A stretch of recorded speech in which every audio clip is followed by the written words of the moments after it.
There'll be parties for hosting, marshmallows for roasting, and caroling out in the snow. There'll be scary ghost stories and tales of the glories of Christmases long, long ago. We all know that tune. Hello, my darlings. Mother Raven here for your Christmas enjoyment with some true tales. But is it surprising to see such scary stories during such a festive time of the year? Why, yes, it's essential. You see, it's always been that way.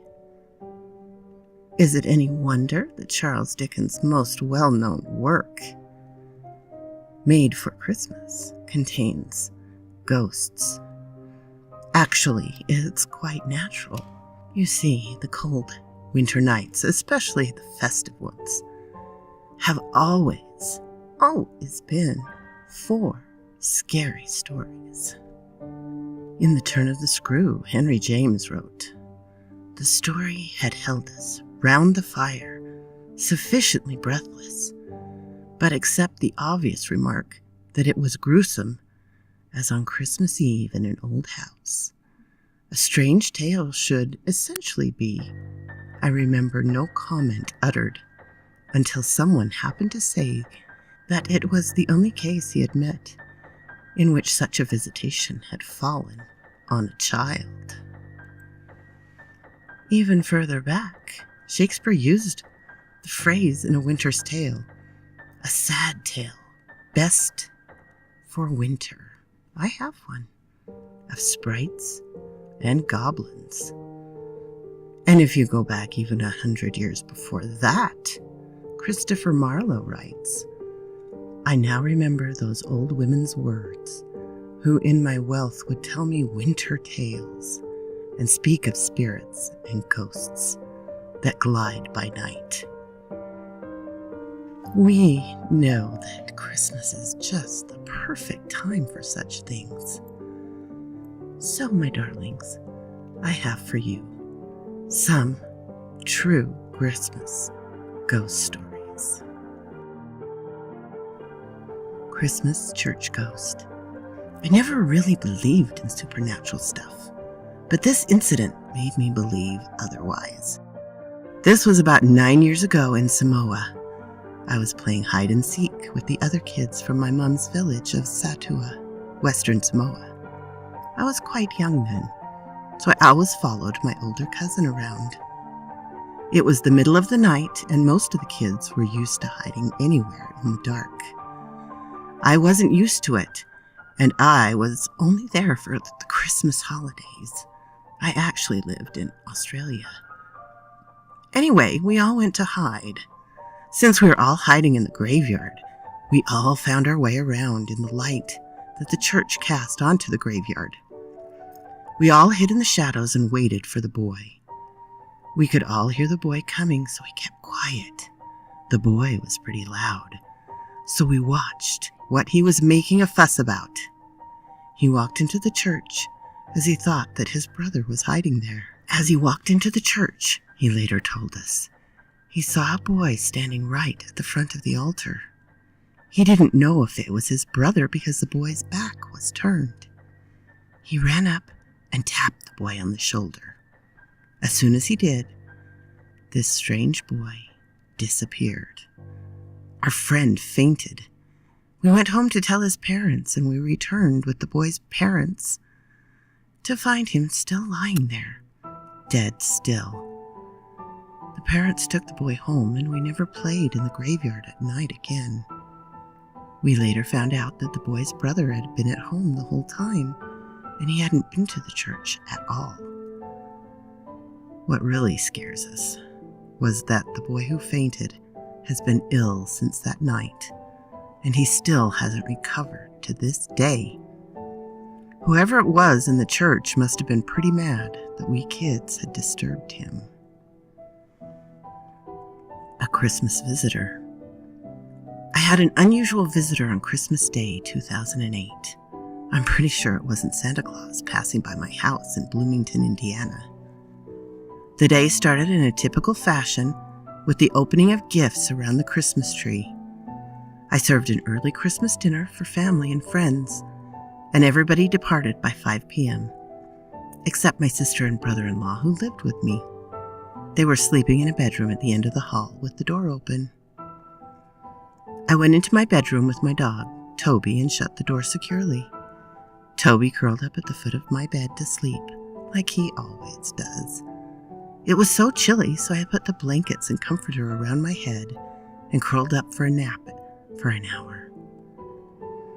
I was just dozing off when I heard the latch on my bedroom door open. I waited several seconds for my sister or brother-in-law to ask me whatever they came to say, but there was no other sound. It was almost 7 p.m., so my bedroom was pitch black. I had left lights on in the kitchen and bathroom, and there were a lot of Christmas lights in the living room, so the hallway would have been well lit. I would have been able to see whoever was at the door just by lifting my head. I pushed the blankets down and lifted my head from the pillow, but just as I would have been able to see who it was in the doorway, an extremely bright light hit me right in the eyes. I shielded my eyes and yelled, "Turn out that dang light! You're blinding me!" The light immediately disappeared, and I heard the bedroom door latch closed. My bedside light is a touch lamp, so I tapped it on and looked around the bedroom. There was no one in the bedroom except me and Toby. Toby jumped off the bed and went to the door without showing any signs of alarm. At first I wasn't frightened because Toby is a Dutch Shepherd, well trained to be an excellent watchdog and proven personal protection dog. Since Toby was already up, I decided to let him go outside and see what sis or brother-in-law needed. I went into the hallway. I could see both of them still in bed. I took Toby to the living room to let him outside, and there was nobody there either. So who opened my bedroom door and turned a spotlight on my face? Ordinarily, I'm not a skittish person, and strange noises or lights wouldn't alarm me.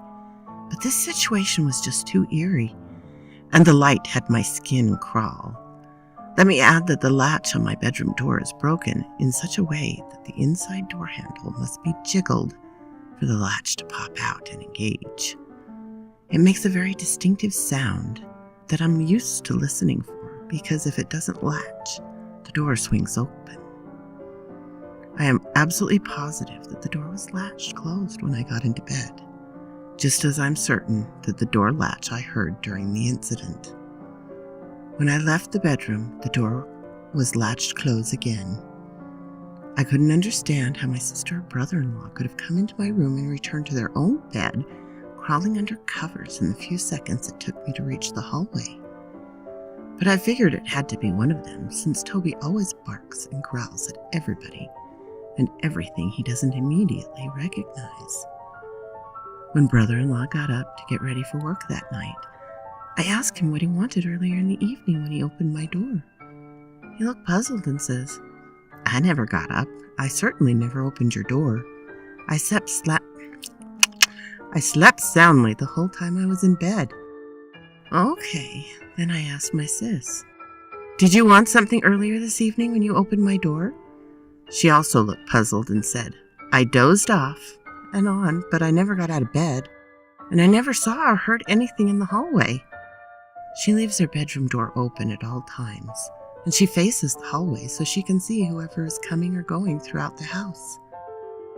So who was my special Christmas visitor? And how did they get in and out so quickly? Like most people, the thought of loved ones are always close at hand during the holiday season. When I first went to lie down, I was thinking how happy I was that my small family had enjoyed a pleasant Christmas. But it would have been so much better if my mom and brother had still been alive to share it with us. I would like to think it was my brother's spirit stopping by to say Merry Christmas. I still think of you too. I haven't been able to debunk this strange event or find any kind of rational explanation. I'm half afraid that my heart stopped during my sleep, and the light I saw was the bright light people report after near-death experiences. Leave it to me to see the stairway to heaven and ruin my chances at eternal paradise by saying, "Turn out that dang light!" I've made a mental note that if I ever see another bright light to clean up my language, just in case. Christmas Ghost's Caress. It was Christmas time of 1995 or 96 at my aunt's house on a reservation in North Dakota.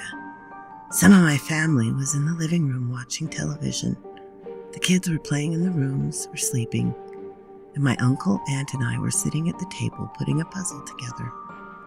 My cousin, who works at a casino, would come home around midnight or 1 a.m. This night, as she pulled up and was walking towards the house, she looked in the window and saw me sitting at the table, my uncle sitting across from me, and someone standing to the left of me, and someone standing in the corner. So she continued to walk in the house, thinking nothing of it. When she got in, she said her hellos, put her stuff away, and came to join us at the table. As we were sitting there talking, she looked at me and asked who was standing next to me a few minutes ago, and who was in the corner. I told her no one, and she said, "Yeah, there was someone standing next to you. It looked like your mom, and she was playing with your hair." I have long hair, which I used to wear down all the time. She said this person was running her hand on my hair, like a mother does a child. It kind of freaked me out, being I was probably only 12 or 13 at the time. My cousins swear up and down that someone was standing over me, rubbing my head, and watching me put the puzzle together with my aunt and uncle. And there was another person standing behind this person. We got around thinking it was probably her mom she saw. She passed away on her birthday a week before Christmas back in '92. In my family, we consider our aunts and uncles to be just like our moms and dads. After thinking it could have been her, it didn't scare me so much. However, we couldn't figure out who the person was standing in the corner. And always around Christmas time, something strange always happens. And we just think it's her visiting us.